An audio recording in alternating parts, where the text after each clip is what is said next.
Hello friends, मेरा नाम श्रवण सिंह है और स्वागत है आपका मेरे YouTube channel smart city guide में। जैसा कि आपको पता है कि सड़कें किसी भी देश की डेवलपमेंट का प्रतीक होती है।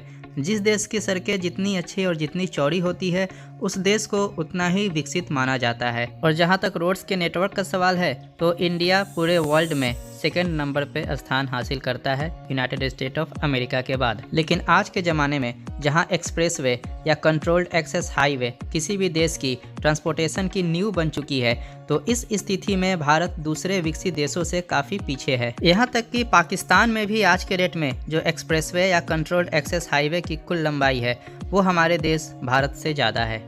लेकिन यह स्थिति अब बहुत जल्द ही बदलने वाली है, क्योंकि हमारे देश में आने वाले 4 वर्षों में वो कौन से 10 अंडर कंस्ट्रक्शन एक्सप्रेसवे है जो कि हमारे देश की आर्थिक स्थिति को एक नई ऊंचाई पे पहुंचाएगा और ट्रांसपोर्टेशन के सेक्टर में 4 चांद लगा देगा। तो प्लीज़ आप इस वीडियो को अंत तक जरूर देखें और अगर आपको यह वीडियो अच्छा लगे तो प्लीज़ लाइक ज़रूर कीजिएगा और मेरे चैनल पे नए आए हैं तो सब्सक्राइब करके जाइएगा। चलिए अब इस वीडियो को शुरू करते हैं। तो सबसे पहला है दिल्ली, मुंबई, राजस्थान, मध्य प्रदेश, गुजरात और महाराष्ट्र से होकर गुजरेगी। यह एक 8 लेन का कंट्रोल्ड एक्सेस हाईवे होगा जिसको फ्यूचर में 12 लेन तक एक्सटेंड किया जा सकता है। दिल्ली मुंबई एक्सप्रेसवे में इलेक्ट्रिक व्हीकल्स के लिए भी 2 लेन बनाई जाएगी, जिसमें कि इलेक्ट्रिसिटी ओवरहेड वायर के द्वारा प्रोवाइड की जाएगी। इलेक्ट्रिक लेन पे भारी वाहन जैसे कि बस और ट्रक को चलाया जाएगा। इस प्रकार की ट्रक और बसेस हाइब्रिड रहेगी जो कि फ्यूल और इलेक्ट्रिसिटी दोनों से चलेगी। इस एक्सप्रेसवे की लागत लगभग 90,000 करोड़ रुपए है। दिल्ली मुंबई एक्सप्रेसवे बन जाने के बाद दिल्ली से मुंबई तक की दूरी 24 घंटे से घटकर 12 घंटे रह जाएगी। इस प्रकार इस एक्सप्रेसवे से समय और ईंधन दोनों का ही बचाव होगा। इस दिल्ली मुंबई एक्सप्रेसवे का ग्राउंड लेवल पे काम भी शुरू हो चुका है और 26 जनवरी 2023 तक ये एक्सप्रेसवे बनकर तैयार हो जाएगी। अब सेकंड नंबर पे बात करते हैं द्वारका एक्सप्रेसवे की। द्वारका एक्सप्रेसवे को दिल्ली के द्वारका से गुड़गांव तक बनाया जा रहा है।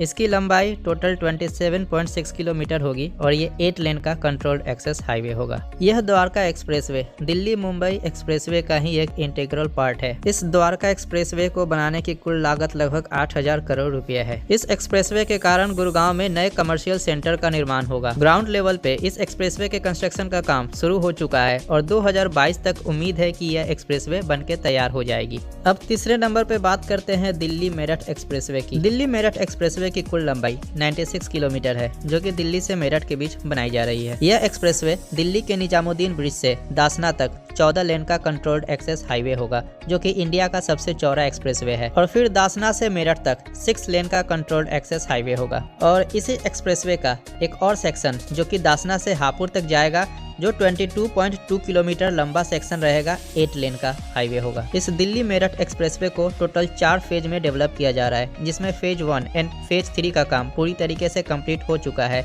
और इसको आम पब्लिक के लिए खोल दिया गया है। और फेज 2 तथा फेज 4 पे भी तेजी से काम चल रहा है और 2020 के अंत तक ये भी पूरा हो जाएगा। इस एक्सप्रेसवे को बनाने की कुल लागत लगभग 10,000 करोड़ इंडियन रुपीस है और इस एक्सप्रेसवे के बन जाने से दिल्ली से मेरठ की दूरी 1 घंटे में पूरी की जा सकेगी, जो कि अभी लगभग 2 घंटे या इससे ज़्यादा का समय लग जाता है ट्रैफिक कंजेशन के हिसाब से। अब चौथे नंबर पे बात करते हैं पूर्वांचल एक्सप्रेसवे की। पूर्वांचल एक्सप्रेसवे का निर्माण उत्तर प्रदेश राज्य में किया जा रहा है और ये उत्तर प्रदेश के बलिया को लखनऊ से जोड़ेगा। इस एक्सप्रेसवे की कुल लंबाई 400 किलोमीटर है और ये 6 लेन का कंट्रोल्ड एक्सेस हाईवे बनाया जा रहा है, जिसको कि फ्यूचर में 8 लेन तक एक्सटेंड किया जा सकता है। इस एक्सप्रेसवे के बन जाने से पूर्वी उत्तर प्रदेश और बिहार का सीधा संपर्क देश की राजधानी दिल्ली से हो जाएगा। इस पूर्वांचल एक्सप्रेसवे को 11,000 करोड़ रुपए में बनाया जा रहा है। इस एक्सप्रेसवे को बनाने के लिए जरूरी भूमि अधिग्रहण का काम पूरा हो चुका है और ग्राउंड लेवल पे इसका डेवलपमेंट भी शुरू हो चुका है। और यूपी गवर्नमेंट का टारगेट है मेरठ से प्रयागराज के बीच का काम शुरू होने वाला है और इसके लिए उत्तर प्रदेश सरकार ने 2,000 करोड़ रुपए आवंटित किए हैं और इसका काम 2024 तक कंप्लीट हो जाएगा। फेज 1 का काम कंप्लीट होने के बाद फेज 2 एंड फेज 3 का काम कंप्लीट होगा और इस एक्सप्रेसवे का काम पूरी तरीके से कंप्लीट हो जाने के बाद पूर्वी उत्तर प्रदेश को पश्चिमी उत्तर प्रदेश से जोड़ने के लिए 2 एक्सप्रेसवे उपयोग में होंगे। अब हम आगे 7वें नंबर पे बात करते हैं अहमदाबाद धुलेरा एक्सप्रेसवे के बारे में। अहमदाबाद धुलेरा एक्सप्रेसवे गुजरात राज्य में बनाया जाएगा, जो कि गुजरात के सबसे बड़े शहर अहमदाबाद को इस देश की सबसे बड़ी ग्रीनफील्ड स्मार्ट सिटी धुलेरा से कनेक्ट करेगी। अहमदाबाद और धुलेरा को सर्व करने के लिए इस देश का दूसरा सबसे बड़ा international airport Dholera international airport, जो कि धुलेरा स्पेशल इन्वेस्टमेंट रीजन के पास बनाया जा रहा है, जिसकी क्षमता 50 मिलियन पैसेंजर पर ईयर होगी। ये Ahmedabad Dholera expressway Dholera international airport को भी कनेक्ट करेगा। यह एक्सप्रेसवे